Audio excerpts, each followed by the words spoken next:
प्रेम से बोलिए जय श्री हरि, मिल के बोलिए जय श्री हरि। बोलिए सर्वशक्तिमान प्रभु की जय। परम पूजनीय दीदी गुरु जी की जय। प्यारे भक्तजनों, हम निरंतर दीदी गुरु के प्रवचनों का लाभ प्राप्त करते हैं और उनके दिए हुए दिशा के अनुरूप अपने जीवन को धारण करते हैं, जीवन जीते हैं, तो हमारे जीवन में परिवर्तन होता नजर आ रहा है। आज भी परम पूजनीय दीदी गुरु डॉक्टर ऋचा सिंह जी हमें कुछ अमोलक वचन जीवन जीने के बारे में बताने जा रहे हैं। हम सभी भक्तों को चाहिए कि हम ध्यान पूर्वक तन्मयता से सुने और इसको अमल करके अपने जीवन को पूर्णतया सुखमय आनंदमय बनाएं। प्रेम से बोलिए जय श्री हरि। प्रेम से बोलिए जय श्री हरि।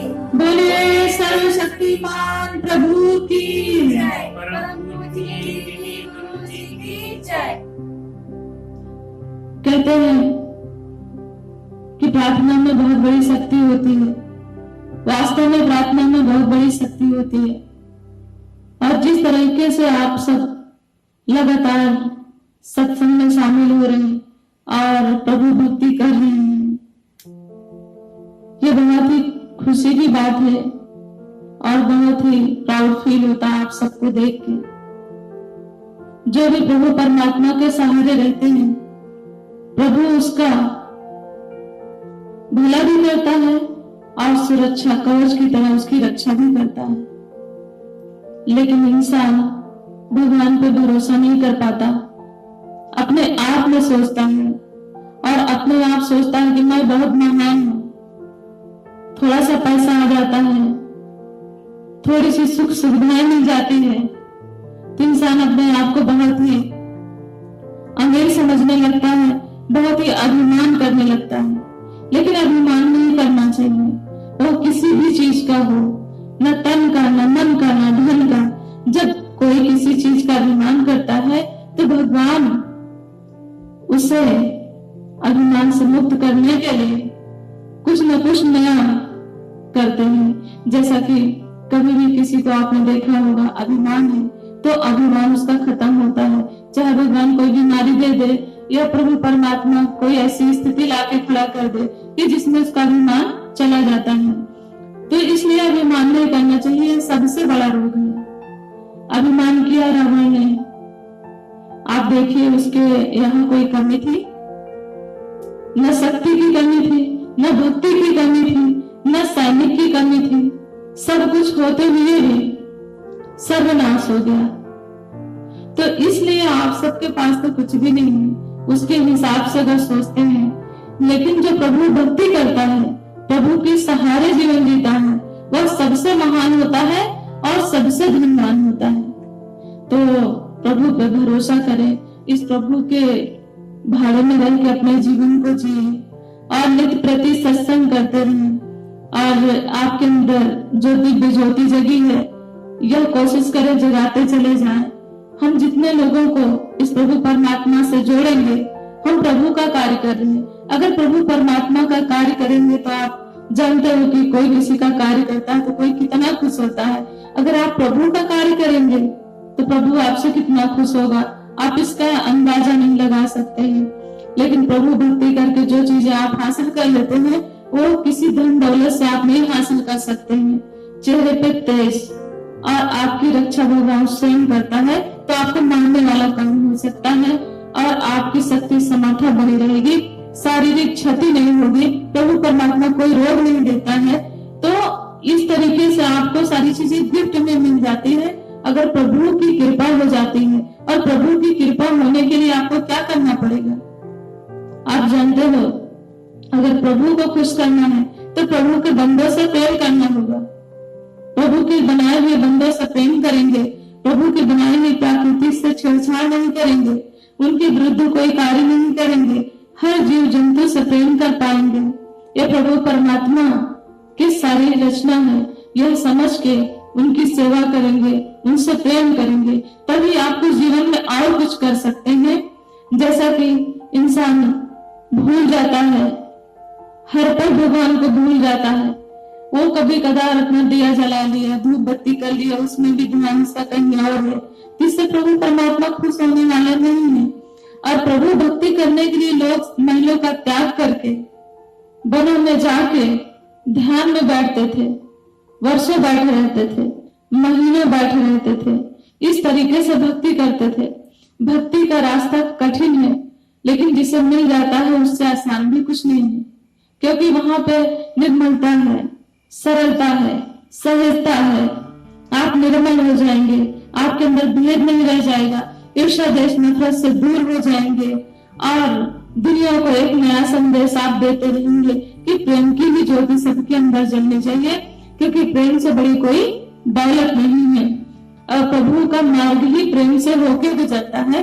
जैसा कि लोग कहते हैं, प्रेम प्रेम सब कोई कहे, प्रेम न जाने कोई, जा मार्ग साहिब मिले, प्रेम का हावे सोए। जिस मार्ग में इस प्रभु परमात्मा का दर्शन हो और जिस मार्ग में हमारा प्रभु परमात्मा खुद सुरक्षा में हमारे लिए खड़ा रहता है, हमें उसी मार्ग को अपनाना चाहिए। अगर प्रभु भक्ति के लिए आपके जीवन में कोई बाधा बनता है तो आप उसे भी त्यागने में तनिक भी देर न करें, त्याग दें, क्योंकि प्रभु परमात्मा का दिया हुआ इस संसार में जो भी कुछ है आपके पास है, अगर उसके लिए आप त्याग करते हैं तो उससे बढ़ के आपको मिलेगा।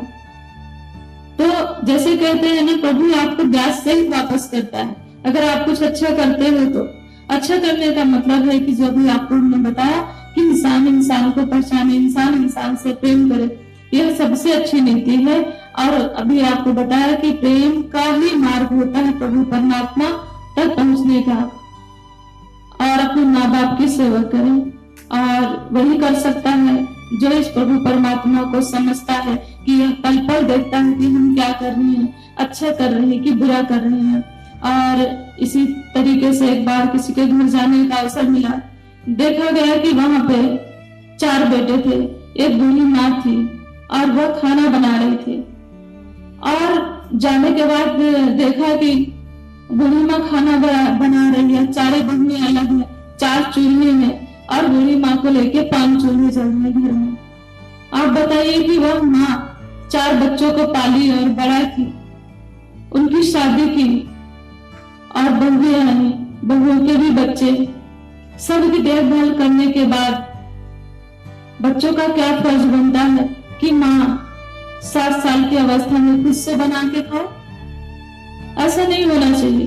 अगर ऐसा किसी के घर में हो रहा तो वहां नरक के समान है, और जिस घर में माँ बाप की सेवा हो रही है वह स्वर्ग के समान है। अगर इंसान पूछता है कि स्वर्ग कहाँ है, नरक कहाँ है, वो इसी धरती पे है, जैसा कि भी आपको हमने बताया। दूसरे घर में जाने का अवसर मिला, परिवार गरीब था, लेकिन माँ थी, माँ को सब बहुएं, 3 बहुएं थी, वो गले लगा के रखी थी, जो खाती थी सो खिलाती थी। और वो माँ बोलती है कि बेटा मेरी बहुएं बहुत अच्छी है, मेरी बहुत अच्छी किस्मत है। किस्मत की बात नहीं, किस्मत तो आपकी खराब है। अगर जो बुजुर्गों का सम्मान ना कर पाए, किस्मत उसकी खराब है, क्योंकि इस अवस्था में आपको भी आना है। आज नहीं कल, कल नहीं परसों बच्चा होता है, अब बच्चे से वो बड़ा होता है, फिर वो जवान होता है, फिर मिडिल एज में आता है, फिर उसके बुढ़ापा आ जाता है। तो 4 एज है उसकी, और इसी धरती पे आपको भोग के जाना है। तो कहने का भाव यह है कि इसी धरती पे नरक, इसी धरती पे स्वर्ग, जैसा कि आपको मैंने अभी बताया। जिस घर में बुजुर्गों का सम्मान होता है, जिस घर में बुजुर्ग हंसते मिले, तो समझिए यहाँ पे स्वर्ग के वासी है, यहाँ पे स्वर्ग जैसा माहौल है। जिस घर में बुजुर्ग रोते मिले, ये समझिए यहाँ नरक वास करता है, यहाँ के लोग नरक में रहते हैं। तो इसी तरीके से हर किसी का सम्मान करना है। और एक बात और कहनी है कि जैसे एक माँ होती है, एक पिता होता है, 4 बच्चों को पाल के बड़ा कर देता है, और 4 बच्चे मिलके एक माँ बाप को नहीं खिला पाते हैं। कितनी बड़ी विडंबना है संसार में। एक पिता के कहने पर भगवान रामचंद्र जी ने महल का त्याग करके 14 वर्ष वनवास गए, और उन्होंने इतना कष्ट सहा, उसके बाद भी कोई गिला नहीं किया। उस माँ को भी गले लगाया जिस माँ की वजह से 14 वर्ष वनवास गए। और हम सब एक ऐसे इंसान है कि माँ बाप की सारी धन दौलत मिलने के बाद भी उस माँ को ठोकर मार देते हैं, खाने के लिए नहीं पूछते हैं, उसी घर में माँ बाप कभी कभी भूखे रह के धीरे धीरे शरीर से टूट जाते हैं और मृत्यु को प्राप्त हो जाते हैं। तो इससे बड़ा पाप क्या हो सकता है? हम घर बैठे पाप के भागीदार बन जाते हैं अगर हमारे अंदर सेवा भावना नहीं है अपने माँ बाप के लिए। जो अपने माँ बाप की सेवा नहीं कर पाएगा, संसार और समाज की क्या सेवा कर पाएगा? यार घर में दुर्गा बैठा लीजिए, माँ आपकी एक दुर्गा जैसी, वो भूखी है तो दुर्गा माँ कभी खुश नहीं होंगी। और इसी तरीके से आपको सोचना है, समझना है, और अभी भी वक्त है अपने आप को सुधार ले, सजा ले, संभाल ले दिव्य गुणों से। और दिव्य गुण कहाँ से मिलते हैं? वह सिर्फ सत्संग से ही नसीब होता है।